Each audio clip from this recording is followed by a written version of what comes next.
हाय guides, मैं आशुतोष तिवारी आप सभी का अपने यूट्यूब चैनल त्रिपाठी आशुतोष में स्वागत करता हूं। दोस्तों, आज आप लोगों के लिए मैं स्टूडेंट क्लास 12 फिजिक्स का चैप्टर विद्युत धारा के अंतर्गत पार्ट 12 लेकर आया हूं। चैप्टर विद्युत धारा इलेक्ट्रिक करंट के अंतर्गत पार्ट 12 लेकर आया हूं। पार्ट 12 में आज हम मापक यंत्र के बारे में पढ़ेंगे। पार्ट 12 के अंतर्गत आज का टॉपिक है हमारा मापक यंत्र। पार्ट 12 के अंतर्गत आज का हमारा टॉपिक है मापक यंत्र, मेजरिंग इंस्ट्रूमेंट, इसे इंग्लिश बोलते हैं मेजरिंग इंस्ट्रूमेंट। दोस्तों, आज हम पढ़ेंगे यानी कि कौन कौन से मापक यंत्र हैं धारा मापने के, आज इनके बारे में पढ़ेंगे। तो इसमें दोस्तों हमारा पहला हेडिंग है धारा मापी, जिसे बोलते हैं अंग्रेजी में गैल्वेनोमीटर, हिंदी में धारा मापी, अंग्रेजी में गैल्वेनोमीटर। तो दोस्तों देखते हैं धारा मापी गैल्वेनोमीटर क्या है। वह छोटा यंत्र जो इसमें से प्रवाहित होने वाली अल्प धारा को विक्षेप द्वारा प्रदर्शित करता है। यानी वह छोटा सा यंत्र होता है। यह क्या है? छोटा सा यंत्र है जो इसमें से प्रवाहित होने वाली अल्प धारा को विक्षेप द्वारा प्रदर्शित करता है। अल्प धारा यानी छोटी धारा, यानी जो धारा मापी है गैल्वेनोमीटर या क्या छोटी धारा के लिए यूज होता है। यानी दोस्तों धारा मापी क्या होता है? छोटी धारा के लिए, अल्प धारा मापने के लिए यूज होता है। गैल्वेनोमीटर का इस्तेमाल छोटी धारा मापने के लिए होता है। इसका संकेत जी इस तरह बनाते हैं इसको, यानी जहाँ लिखेंगे जी लिखा है समझिए गैल्वेनोमीटर यानी धारा मापी की बात हो रही है। जहाँ जी क्या है? धारा मापी का कुल आंतरिक प्रतिरोध है। जी क्या होता है? धारा मापी का कुल आंतरिक प्रतिरोध। इसमें प्रवाहित धारा को पूर्ण विक्षेप धारा IG भी कहते हैं। यानी हालांकि इसमें जो धारा प्रवाहित होती है उससे पूर्ण विक्षेप धारा यानी किससे प्रदर्शित करते हैं? IG से प्रदर्शित करते हैं, IG भी कहते हैं। तो दोस्तों क्वेश्चन ये उठता है कि जब छोटे धारा के लिए आपका धारा मापी इस्तेमाल होता है यंत्र, तो बड़े धारा मापने के लिए कौन इस्तेमाल होगा? जब छोटी धारा मापने के लिए क्या होता है? अल्प धारा छोटी धारा मापने के लिए धारा मापी यानी गैल्वेनोमीटर इस्तेमाल होता है।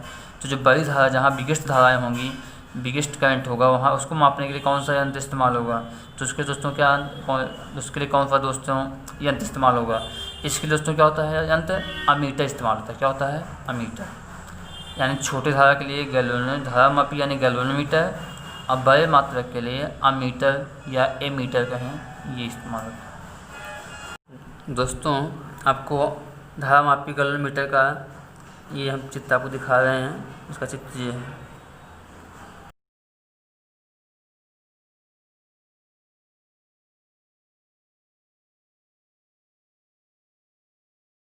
तो दोस्तों आपको उन्होंने बताया कि छोटी धारा यानी अल्प धारा मापने के लिए हम क्या करते हैं? गैल्वेनोमीटर यानी धारा मापी का इस्तेमाल करते हैं। लेकिन जब बड़ी धारा यानी बिगेस्ट करंट आ जाएगा तो उसके लिए क्या करते हैं? हम नापने के लिए कौन सा यंत्र इस्तेमाल करेंगे? अमीटर। तो अमीटर क्या है? आज आपको चलिए बताते हैं अमीटर क्या है। ठीक है, अमीटर इसकी सहायता से धारा मापते हैं। अमीटर क्या है? इसकी सहायता से धारा मापते हैं। इसे हमेशा परिपथ की शाखा के श्रेणी क्रम में जोड़ा जाता है। यानी अमीटर को जब किसी परिपथ में हम जोड़ेंगे उस शाखा में, तो किस क्रम में जोड़ेंगे? श्रेणी क्रम में। यानी परिपथ जो शाखा उसके किस क्रम में जोड़ा जाएगा? उसके किस क्रम में? श्रेणी क्रम में जोड़ा जाता है, जिसमें धारा मापते हैं। यानी जिस परिपथ की धारा मापनी है उसमें जोड़ेंगे इसको, तो हम श्रेणी क्रम में जोड़ेंगे। अब आगे चलते हैं क्वेश्चन। दोस्तों आपको अमीटर कैसा होता है, चित्र में कैसा दिखता है, आपको हमें दिखा रहे हैं। देखिए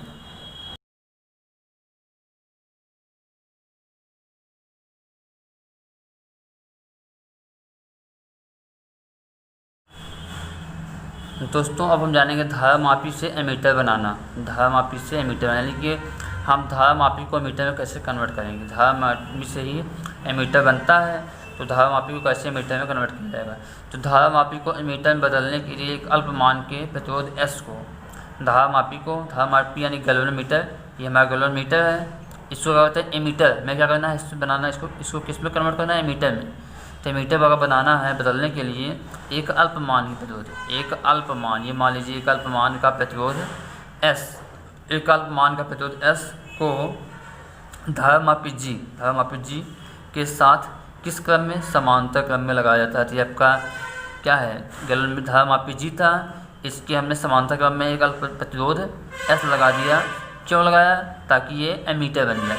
तो लगाने के बाद ये जो पूरा परिपथ बना वो क्या कहलाएगा, पूरा ये परिपथ जो सर्किट बनेगा ये क्या मीटर बन जाएगा।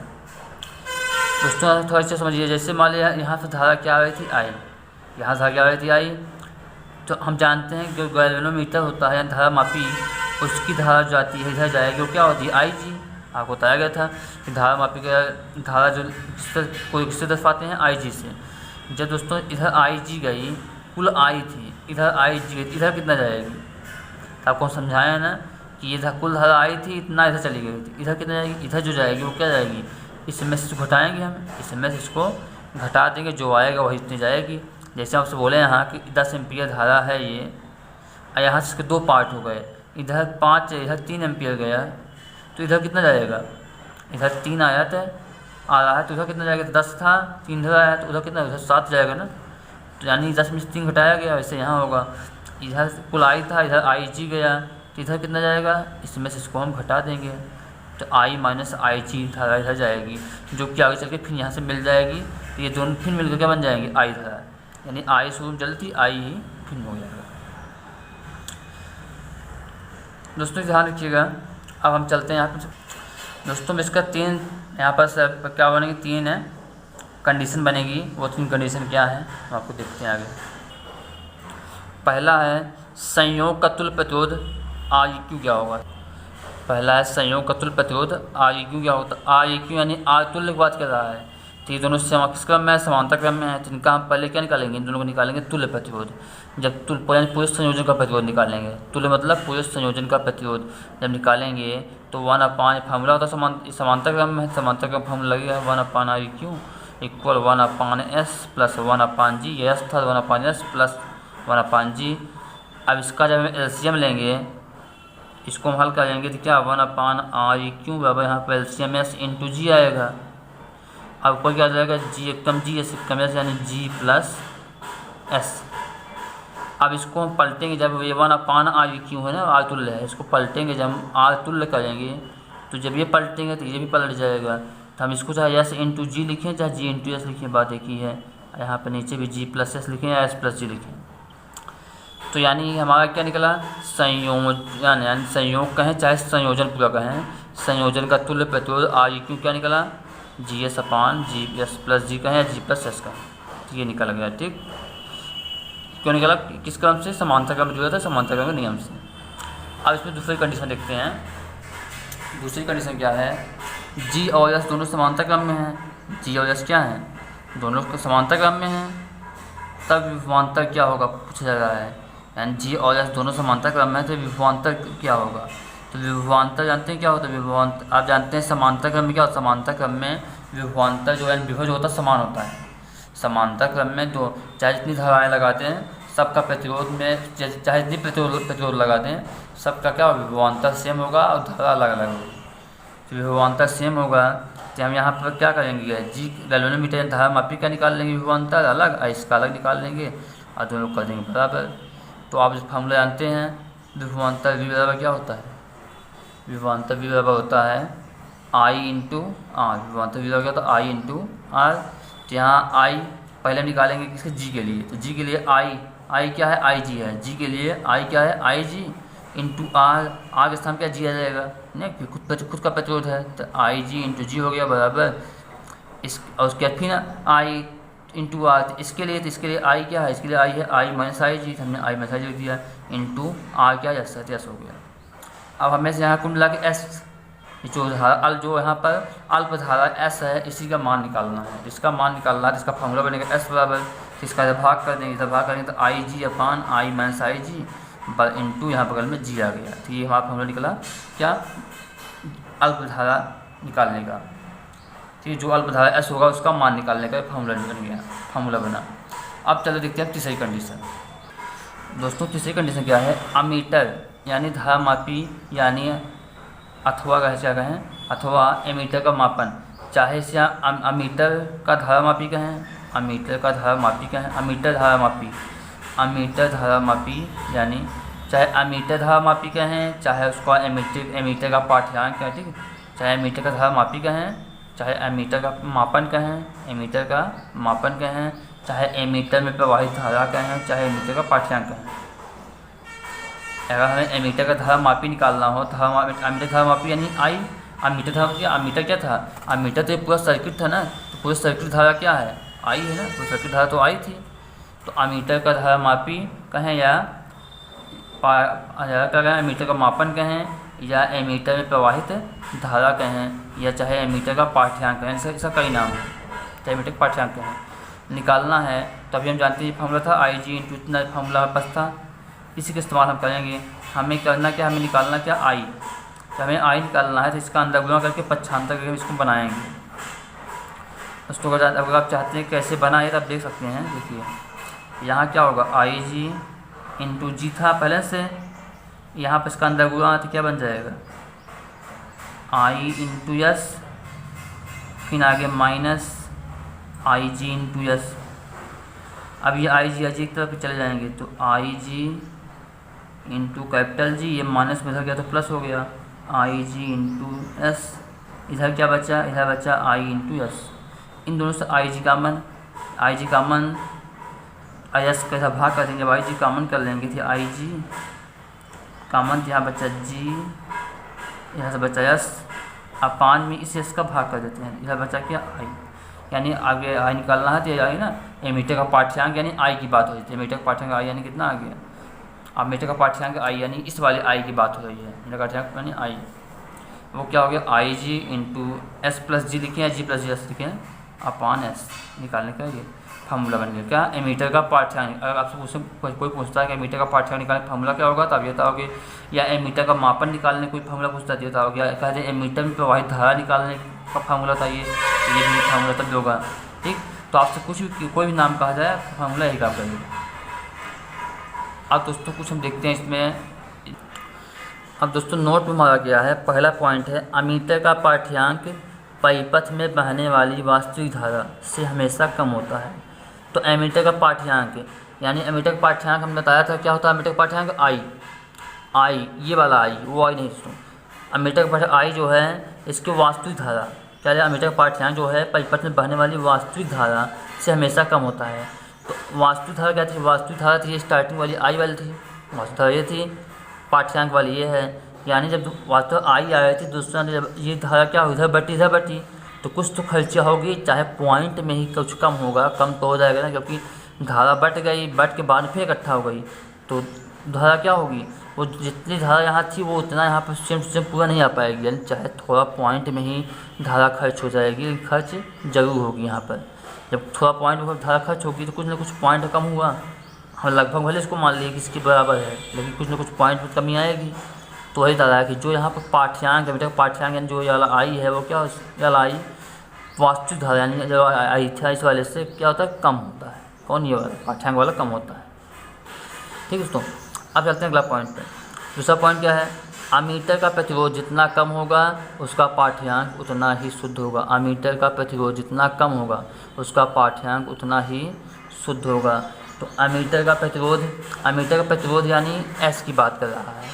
एमीटर का प्रतिरोध दोस्तों यानी एस की बात कर रहा है। एस जितना ही कम होगा, अमीटर प्रतिरोध यानी एस जितना ही कम होगा उतना ही हमारा जो प्रतिरोध होगा वो जितना ही हमारा उसका पाठ्यांक उतना ही शुद्ध होगा। यानी कि अमीटर का प्रतिरोध ये वाला वैल्यू जितना ही कम होगी वो उतना ही इसका कुल वैल्यू जो आएगी या पाठ्यांक आएगा जो वो बहुत ही शुद्ध होगा।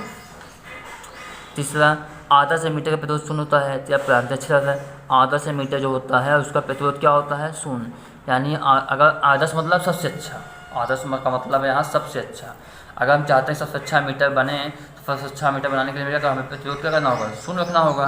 लेकिन आप जानते हैं कि इस दुनिया में आदर्श चीज़ बनना संभव नहीं। आदर्श मतलब जिसमें कोई कमी नहीं हो।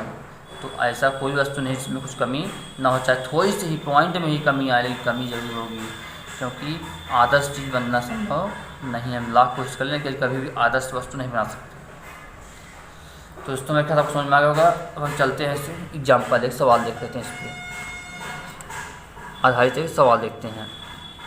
दोस्तों हमारा सवाल क्या है, 10 ओम का एक धारामापी 0.01 एम्पीयर धारा पर पूर्ण पैमाने का 0.01 एम्पीयर धारा पर पूर्ण पैमाने का विक्षेप देता है। इसे 10 एम्पीयर धारा मापने वाले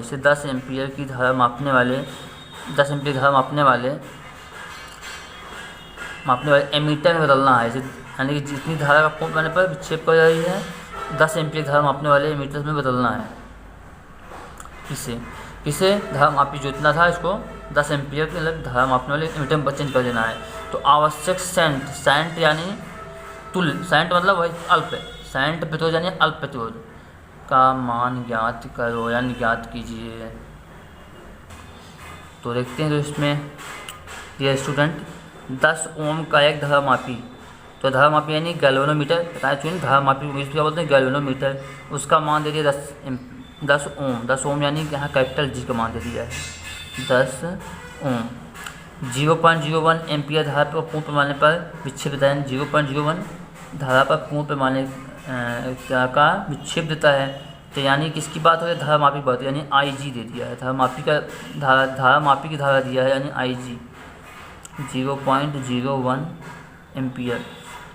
इसे 10 एम्पीयर की धारा में, 10 एम्पीयर यानी I हो गया कुल, यानी 10 एम्पीयर धारा यानी कुल धारा की बात हो रही है, 10 एम्पीयर की धारा में मापने वाले एमीटर में बदलना है। तो आवश्यक सेंट प्रतिरोध का मान ज्ञात कीजिए। तो आवश्यक सेंट प्रतिरोध यानी S, अल्प प्रतिरोध यानी S का मान पूछ रहा है, ऐसा क्वेश्चन मार्क। तभी आप फॉर्मूला जानते हो, फॉर्मूला बताया आपको, निकाले हो आप।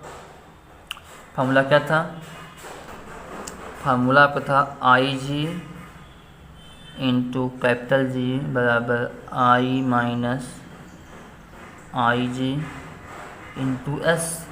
तो IG यानी दिया था 0.01, कैपिटल इंटू कैपिटल G यानी 10 दे दिया है, फिर I यानी 10 हो गया माइनस IG यानी यह 0.01 इंटू S निकालना था। तो इसका गुणा कर देंगे तो ये आपका क्या हो जाएगा, जो गुणा कर देंगे हम इसका आपका 10 किसमें, तो ये 10 से कम 10 हुआ,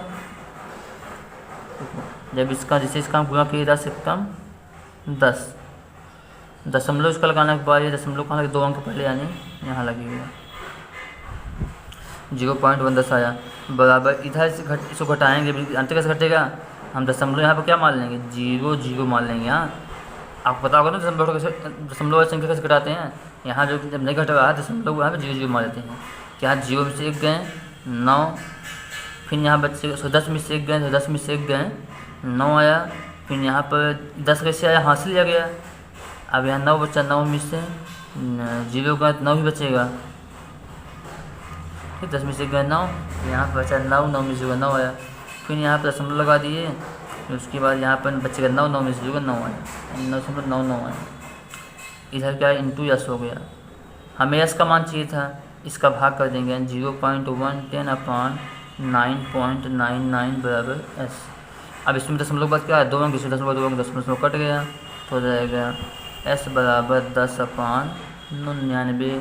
अब 10 में 99 भाग कर लेंगे, दोस्तों 10 में 99 भाग करेंगे तो 0.101 इतना आएगा। अब प्रतिरोध है इतना ओम होगा, अल्प प्रतिरोध है ना, इतना ओम हो जाएगा। ये क्या था, एक अल्प प्रतिरोध यानी बहुत छोटा प्रतिरोध, ठीक है, इतना ओम। ठीक है, हमारा आंसर हो गया। तो मेरे ख्याल दोस्तों को समझ में आ गया होगा। अगर दोस्तों ये वीडियो अच्छा लगा, अगर दोस्तों आपको ये वीडियो समझ में आया हो और अच्छा लगा हो तो प्लीज़ मेरे वीडियो को लाइक करें और मेरे चैनल सब्सक्राइब करें तथा ये वीडियो अपने और भी दोस्तों के पास शेयर करें ताकि मुझे भी मोटिवेशन मिले और मैं भी और अच्छा वीडियो बना सकूं। दोस्तों आप किसी कुछ पूछना हो तो आप लोग पूछ सकते हो, आप लोग सुझाव मत दीजिए। Thank you, nice day.